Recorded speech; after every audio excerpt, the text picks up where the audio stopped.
Dan marilah kita buka pertemuan pada pagi hari ini dengan baca lafal basmalah bersama-sama. Bismillahirrahmanirrahim. Dan semoga kita semua dalam keadaan sehat walafiat selalu dalam lindungan Allah Subhanahu wa taala. Amin ya rabbal alamin.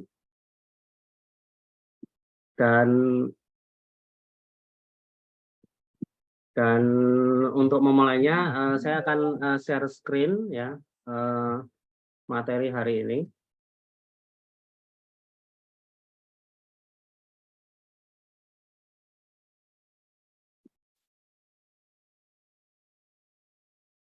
Apakah sudah terlihat di layar monitor mahasiswa, layar screen laptop saya? Sudah. Oke, terima kasih. Nah, untuk materi hari ini adalah kita akan membahas mengenai bab 2, yaitu berkaitan dengan pelaporan kepemilikan antar perusahaan ya, yang ada di buku bab 2 ya.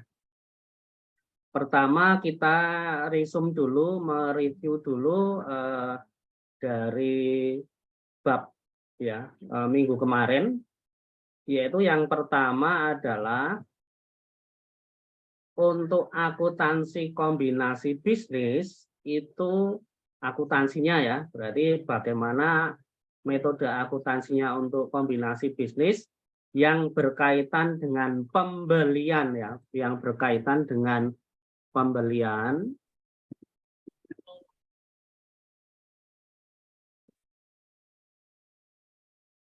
itu kita bedakan menjadi dua ya, yaitu membeli aset atau membeli saham gitu ya. Sekali lagi, akuntansi untuk kombinasi bisnis yang berkaitan dengan pembelian itu kita bagi dua, membeli aset atau membeli saham. Kalau perusahaan itu membeli aset perusahaan lain, itu ada dua tahap perhitungan ya, ada dua tahap pencatatan, yaitu yang pertama tahap perhitungan, yang kedua tahap membuat jurnal. Untuk tahap pertama yaitu perhitungan, itu kita harus membuat dulu 3 komponen investasi ya, yaitu cost of investment atau biaya perolehan investasi, nilai wajar net aset, dan nilai buku net aset. Selisih antara cost of investment dengan nilai wajar net aset itu kita akan memperoleh yang namanya goodwill. Selisih antara nilai wajar net aset dan nilai buku net aset kita akan peroleh yang namanya selisih aset. Ya, totalnya yaitu total selisih. Dari hasil perhitungan itu, terutama yang kita pentingkan adalah goodwill. Nah, ini setelah kita dapat goodwill, kita tahap kedua membuat jurnal ya. Jurnal apa saja aset yang dibeli ya. Perusahaan itu membeli aset apa saja, itu tergantung ya dari soalnya nanti. Kalau semua aset dibeli, itu semuanya harus dicatat di jurnal plus dengan goodwill-nya.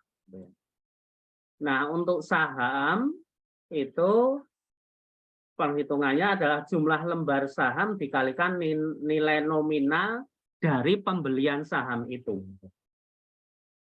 Itu tipe yang pertama membeli aset, ya pasti nanti jurnalnya adalah aset apa yang dibeli. Jenis yang kedua, kalau perusahaan itu hanya membeli saham, maka perhitungannya itu hanya satu tahap saja, yaitu membuat jurnal. Nah, jurnalnya itu kalau membeli saham, itu pasti jurnalnya adalah investasi. Karena membeli saham berarti investasi bertambah, saham dan agio juga bertambah. Nah, itu perhitungannya ya. Kemudian berikutnya kita masuk ke bab 2 ya, bab 2 yang ini ya, yaitu apa? Bab 2 itu kaitannya dengan pelaporan kepemilikan antar perusahaan. Nah, di bab 2 kita akan membahas mengenai pelaporan kepemilikan perusahaan. Ya. Tapi kita lihat dulu ya, bedanya apa bab 1 dan bab 2 ya. Bab 1 itu khusus untuk pembelian perusahaan. Jadi bab 1 itu untuk metode akuntansi pembelian saham. Ya, jadi persoalannya adalah bagaimana metode akuntansi untuk mencatat pembelian ini ya. Itu bab 1. Misalkan PT AB itu membeli saham PT XYZ pada tanggal 1 Januari 2000X0. Setelah 1 Januari 2000X0 selama setahun, berarti kan tinggal 31 Desember 2000X0. Nah, itu masuk ke bab 2, yaitu bab 2 itu apa? Ya ini, bagaimana metode akuntansi dalam mencatat laporan investasi di perusahaan lain. Jadi, bagaimana PT ABC itu melaporkan investasinya di PT XZ. Oke, itu pemahamannya ya. Jadi bab 1, bagaimana metode akuntansi untuk pelaporan pembelian saham. Bab 2 itu bagaimana akuntansi untuk pelaporan investasinya yang dibeli di bab 1. Nah, nanti laporannya adalah dalam bentuk apa? Ya, consolidated financial statement atau laporan keuangan konsolidasi. Nanti bentuk laporannya adalah laporan keuangan konsolidasi antara PT induk dan PT anak. Itu penjelasan ringkas bab 1 dan bab 2.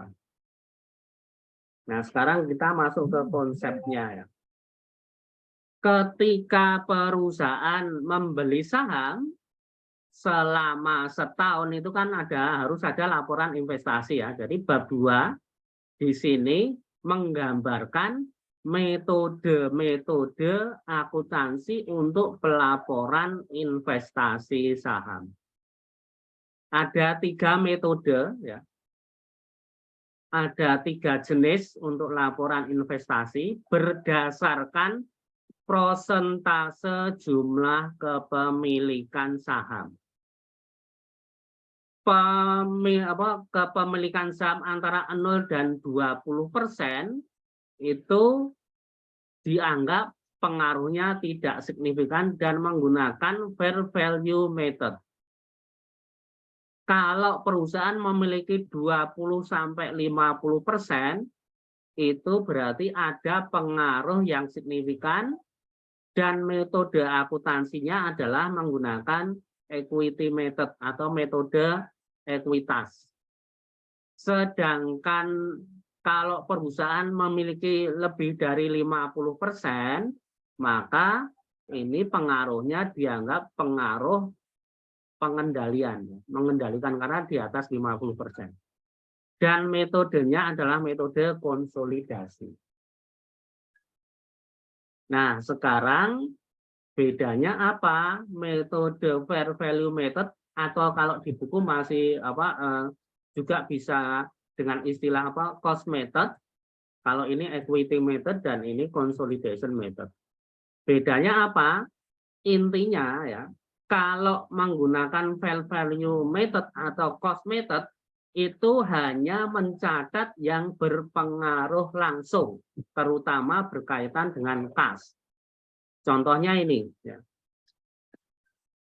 Kalau membeli saham dengan uang cash itu berarti dicatat tidak, karena berpengaruh langsung ya. Berpengaruh langsung itu artinya kasnya itu bertambah atau berkurang, itu dicatat ya. Karena berpengaruh langsung, misalkan membeli saham dengan kas itu berarti harus dicatat.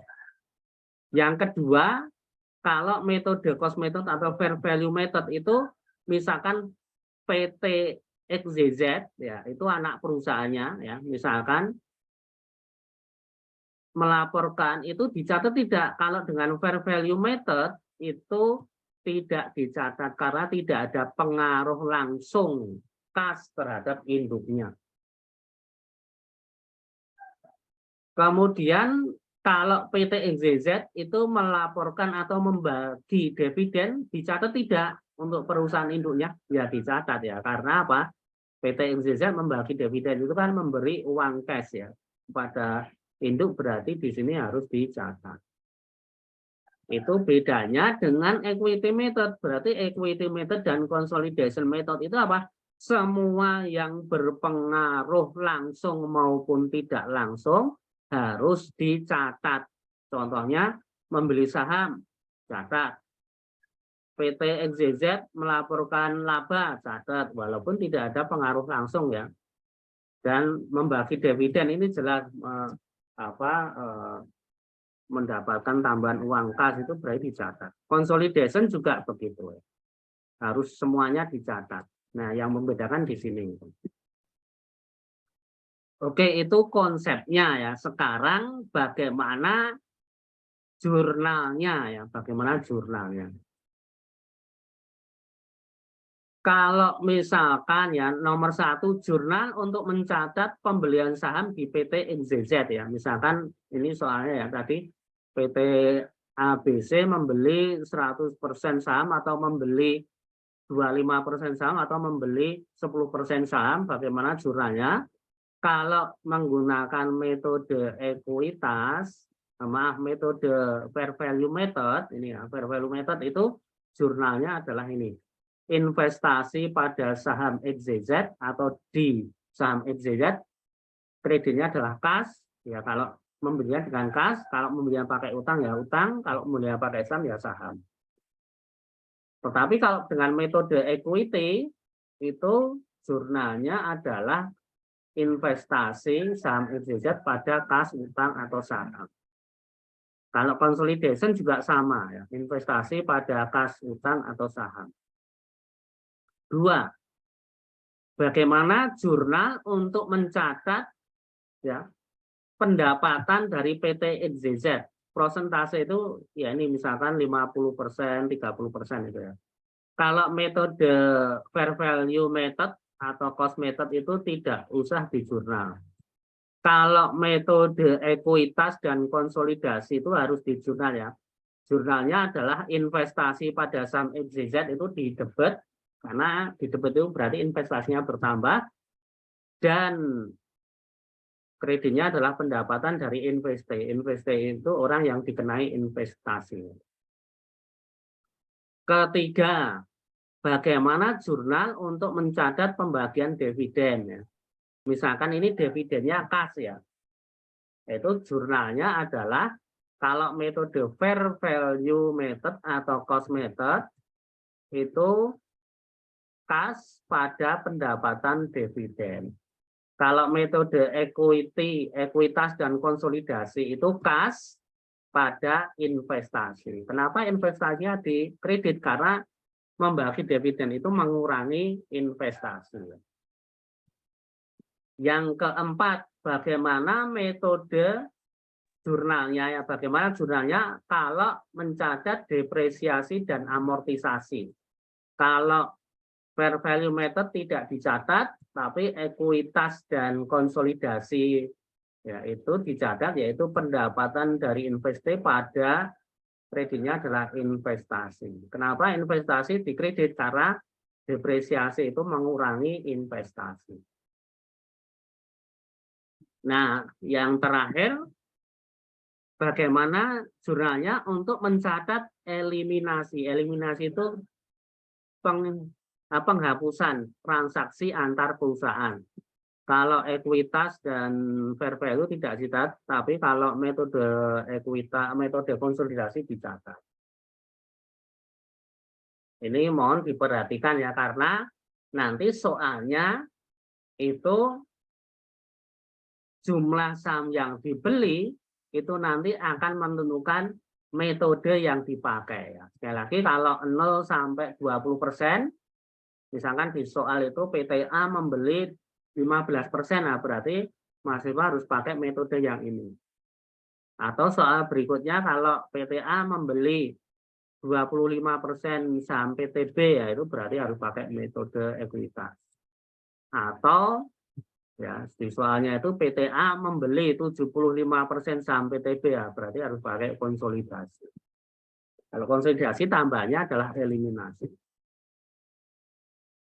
Berikutnya sekarang kita masuk ke contoh. Ini mahasiswa saya minta untuk membuka buku ya, membuka buku ya, seperti yang ada di halaman, saya dulu metode contohnya. Oke, sekarang kita lihat jurnalnya.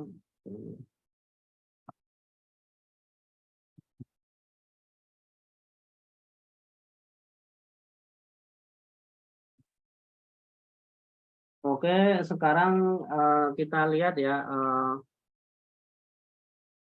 Coba mahasiswa melihat buku halaman 60 ya. Lihat buku halaman 60 ya. Ini contohnya hampir mirip seperti ya. Kalau di buku itu PT Antariksana dan PT Bara Panas. Kalau di tempat saya itu PT ABC dan PT XYZ ya. Ini mohon diperhatikan ya. Ini karena ini penting untuk penghitungannya ya. Yaitu yang pertama misalkan contohnya ya. PT ABC membeli 40% saham. Ingat ya, 40 berarti posisinya ada di mana itu? PT saham PT XYZ sebesar 200.000 tunai pada awal tahun. Nah, ini metode pembelian ya. Selama setahun, berarti masuk ke bab 2, PT XYZ melaporkan pendapatan bersih atau net income 50.000 dan membayar dividen 20.000. PT XYZ memulai net aset yang nilai bukunya 400.000 dan memiliki net aset yang harga wajarnya 465.000. Jadi nilai bukunya 400, nilai wajarnya 465. Kelebihan harga wajar itu atau besar 65 itu adalah tambahan dari tanah 15.000 dan peralatan 50.000. Diasumsikan sisa umur dari peralatan itu 5 tahun dan aset intangible itu 7 tahun. Metodenya adalah bab 1 pembelian saham ya ini ya. Berarti kemudian bab 2 adalah metode ekuitas karena 40%. Nah, untuk menjawab itu kita harus tahu dulu peralatan itu 5 tahun, aset intangible 7 tahun. Nah, kita harus lihat dulu aset intangible ya. Aset intangible itu berarti ada di kelompok aset dan aset terdiri aset lancar dan tetap. Nek, kalau aset tetap itu dibagi menjadi berwujud dan tidak berwujud. Kalau berwujud itu tangible, tidak berwujud itu intangible ya. Berarti masuk yang aset tetap tidak berwujud itu adalah yang aset intangible 7 tahun. Ini seperti goodwill gitu ya atau paten. Nah, sekarang masuk ke tahap pertama yaitu perhitungan. Nah, sekarang perhitungannya ya untuk menentukan goodwill ada atau tidak karena di sini adalah aset intangible 7 tahun. Kita tentukan dulu goodwill-nya ada atau tidak gitu ya. Maka perhitungannya adalah harus membuat seperti diagram ya. Diagram di bab 1 yaitu di halaman 17 ya, membuat diagram yaitu 3 komponen investasi yaitu cost of investment atau biaya perolehan investasi, nilai wajar net asset dan nilai buku net asset. Cost of investment-nya berapa? Kita lihat di sini. PT ABC membeli ya 200.000 berarti cost of investment-nya adalah 200.000. Nilai wajar net asetnya berapa? Nilai wajar net asetnya kan di sini sudah tulis. Nilai wajar net asetnya 465 dan nilai bukunya adalah 400. Tetapi ini kalau membeli 100%, kalau membeli 40%, ya berarti dikalikan 40%. Berarti nilai wajar net asetnya berapa? 465.000 kali 40%. Hasilnya adalah 186. Nilai buku net aset 400.000 kali 40%. Hasilnya 160. Sehingga ya, goodwill-nya itu adalah 200 dikurangi 186, 14.000. Selisih aset adalah 26.000 dan total selisih adalah 40.000. Dari 200 dikurangi 160. Ya. Itu perhitungannya. Sudah selesai belum? Sudah goodwill ketemu, selisih aset ketemu, total selisih ketemu. Kalau di bab 1 itu sudah selesai. Tetapi untuk bab 2 itu belum selesai karena apa? Kita harus mencatat depresiasi amortisasi lagi. Ya. Depresiasi dan amortisasi. Karena di contohnya sisa umur peralatan itu 5 tahun, berarti depresiasinya 5 tahun untuk peralatan. Sedangkan aset intangible atau goodwill itu amortisasinya 7 tahun. Berarti harus kita buat tabel untuk membuat ini goodwill dan selisih ini ya. Mengidentifikasi selisih ini. Bangunan dan peralatan itu selisihnya berapa? Nah, selisihnya tadi di sini ya. Untuk bangunan dan peralatan itu 50.000 selisih ya ini ya. Kelebihan harga itu berarti selisihnya adalah 50.000. Kemudian di soal itu tanah ya, tambahan tanah 15.000 itu berarti selisihnya 15.000 untuk tanah. Nah, kita tidak tahu berapa nilai buku dan nilai wajarnya. Yang penting ada selisih ya, 50 dan 15. Ini kalau membeli 100%. Kalau membeli 40% berarti selisihnya berapa? 50.000 kali 40% berarti untuk bangunan peralatan 20.000. Tanah 15.000 kali 40% berarti 6.000. Sehingga selisih asetnya ini adalah 26. Sama dengan yang di sini. Selisih asetnya 26. Oke ya. Goodwill-nya berapa? 14. Ini sama seperti yang di sini. Goodwill-nya 14 sehingga totalnya 40.000. Nah, dari situ kita tahu bangunan itu punya selisih 20.000 dan tanah 6.000. Harus kita depresiasi amortisasi. Peralatan 5 tahun, aset intangible goodwill 7 tahun.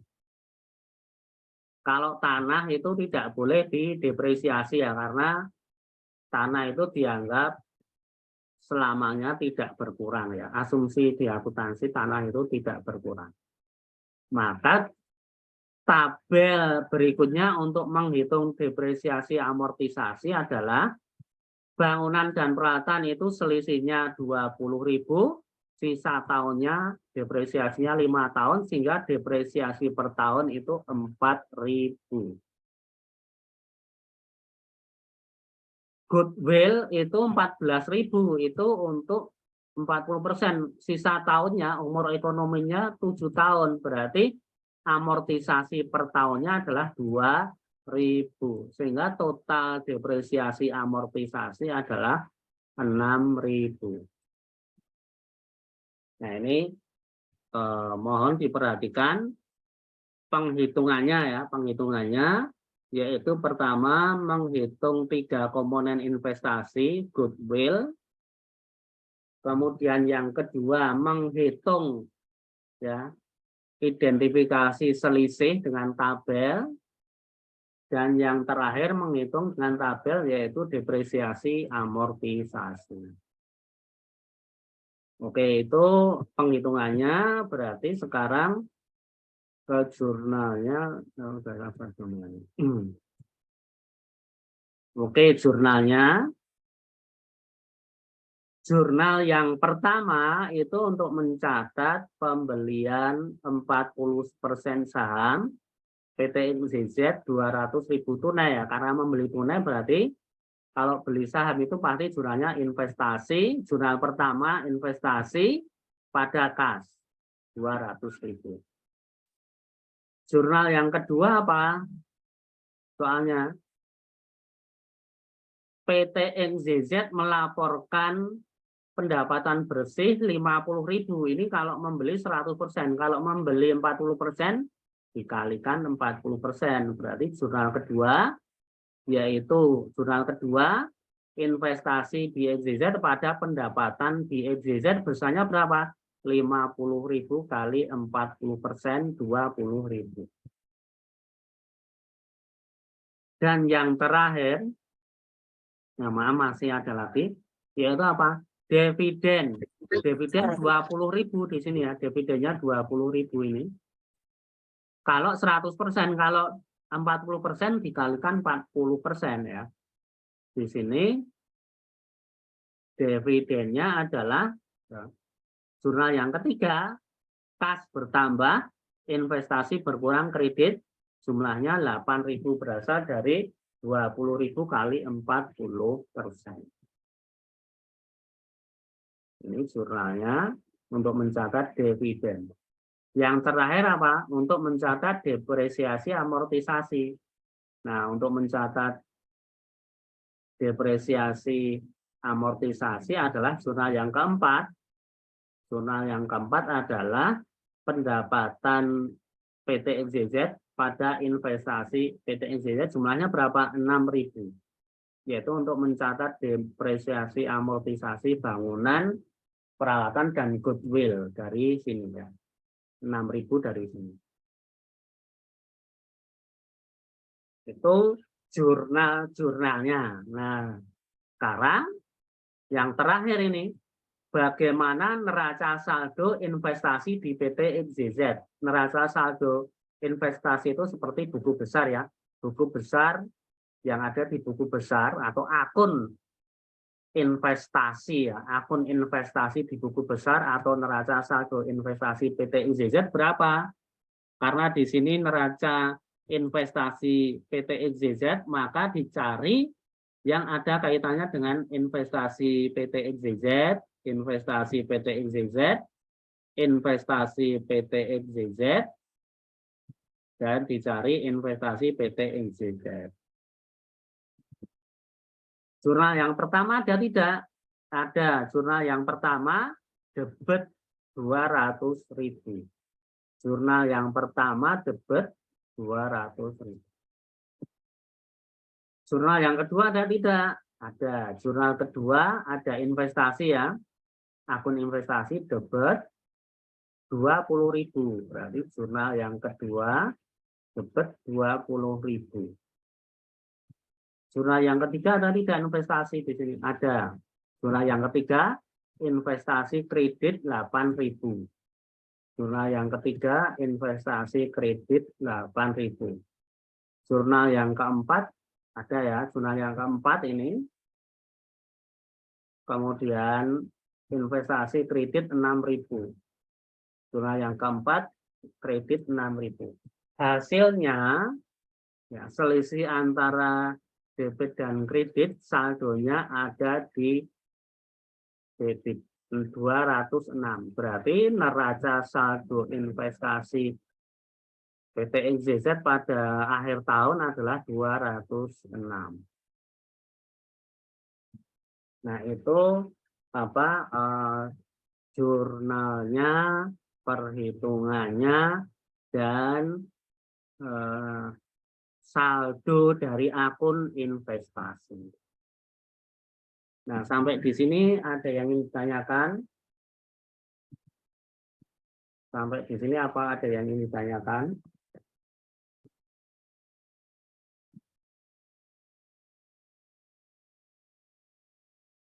Tidak? Kalau tidak ada, berarti kita lanjutkan.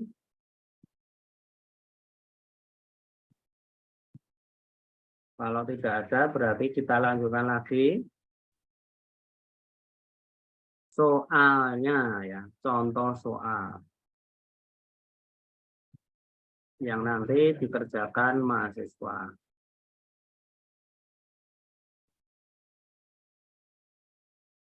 Oke, saya share screen dulu. Oke, untuk latihannya ya ini dikerjakan minggu depan, dikumpulkan minggu depan itu soal S2 23 untuk amortisasi selisih pembelian yang ada di halaman 83. Yang ada di halaman 83. Ya. S2 23 yang ada di halaman 83. Itu silahkan dikerjakan untuk soal dikumpulkan minggu depan.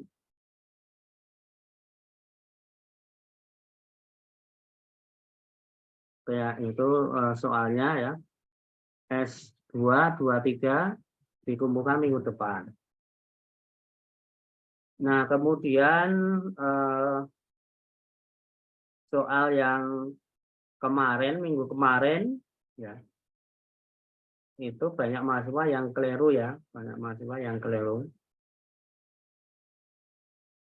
Karena belum mungkin ya, belum memahami, gitu ya, tidak sempurna, gitu ya.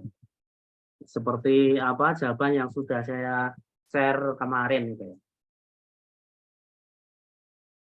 Nah, untuk berikutnya, itu apakah ada pertanyaan? Belum ada? Belum, Pak.